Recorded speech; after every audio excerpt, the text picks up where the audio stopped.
Assalamualaikum warahmatullahi wabarakatuh. Halo semuanya, kami dari kelompok 1 akan menjelaskan mengenai cerita anak. Sebelumnya, mari kita perkenalan terlebih dahulu. Yang pertama, saya Ma'rifatul Hanifah.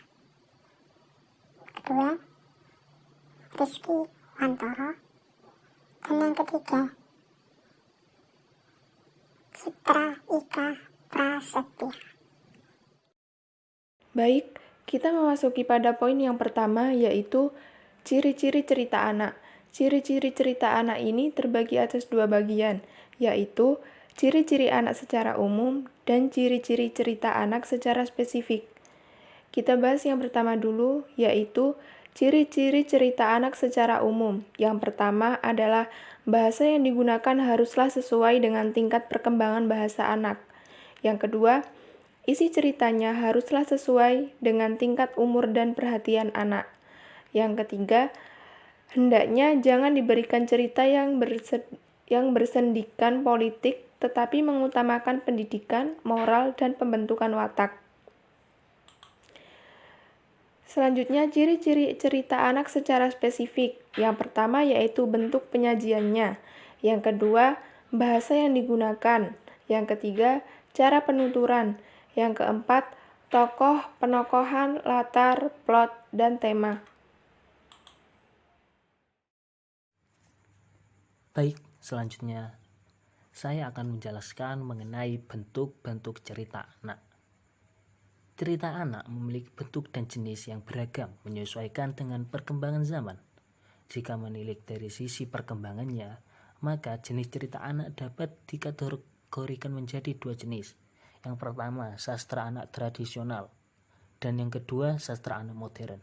Yang termasuk sastra anak tradisional itu seperti mitos, legenda, epik, dongeng, serta fabel. Dan yang termasuk karya sastra anak modern itu adalah fantasi, fiksi sains, buku bergambar, dan buku words. Sudah disinggung bahwa pengarang cerita anak-anak itu dapat menggunakan bentuk cerita pendek, novelet, atau novel. Di Indonesia, novel disebut juga dengan roman. Saya menjelaskan mengenai cerita pendek. Dalam Kamus Istilah Sastra terbitan Balai Pustaka tahun 1994, dijelaskan bahwa cerita pendek ialah kisahan yang memberikan kesan tunggal, yang dominan tentang satu tokoh dalam satu latar dan satu situasi dramatik. Yang kedua yaitu mengenai novelet. Dalam Kamus Istilah Sastra terbitan Balai Pustaka tahun 1994, novelet hanya menerangkan sebagai novel pendek yang seringkali sifatnya ringan. Karya novelet diturunkan dari kata novel ditambah sufiks it yang berarti kecil. Jadi novelet berarti novel yang kecil. Yang ketiga yaitu mengenai novel. Novel ialah jenis prosa yang mengandung unsur tokoh, alur, latar belakang yang menggelarkan kehidupan manusia atas dasar sudut pandang pengarang dan mengandung nilai hidup. Diolah dengan teknik kisahan dan ragaan yang menjadi dasar konvensi penulisan.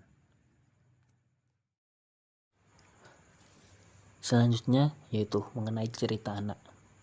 Cerita anak tidak semuanya diciptakan oleh anak-anak, namun juga diciptakan oleh orang-orang yang sudah dewasa. Banyak pengarang dari lokal maupun dari luar negeri seperti Van Dyon dalam ceritana Mitra Loro, Sastra Midarja yang berjudul Karyosipun Sendang ing Tawun, Jasa Widagda karyos lelampahanipun peksi glatik, dan yang terkenal yaitu karya M. Sastrasoetiksna yang berjudul Tik Lantor. Selanjutnya ada karya Eno Litman yang berjudul Alibaba karya Brato Susarta, Andi Lumut, karya Kamit Natasmara yang berjudul Cerah Bubrah dan Kucing Lan Jago. Kemunculan dan perkembangan cerita anak. Sejarah lahirnya sastra anak masih belum diketahui pastinya. Namun, kita ketahui bersama bahwa cerita itu lahir dari impian, harapan, dan duka cita. Cerita anak bermula dari cerita nenek moyang yang mengisahkan pengalaman dan petualangan. Bercerita secara lisan yang dilakukan oleh nenek moyang secara tidak langsung dapat menanamkan rasa persaudaraan. Pada abad ke-17 dan 18, cerita anak mulai berkembang dengan diterbitkan buku cerita. Pada tahun 1905, cerita anak-anak berkembang di Indonesia berupa cerita yang tidak tahu dari mana cerita tersebut berasal. Sastra anak di Indonesia mulai berkembang pada tahun 1945. Pada tahun 1945, buku bacaan anak dianggap kurang memadai. Buku bacaan anak masih sangat langka.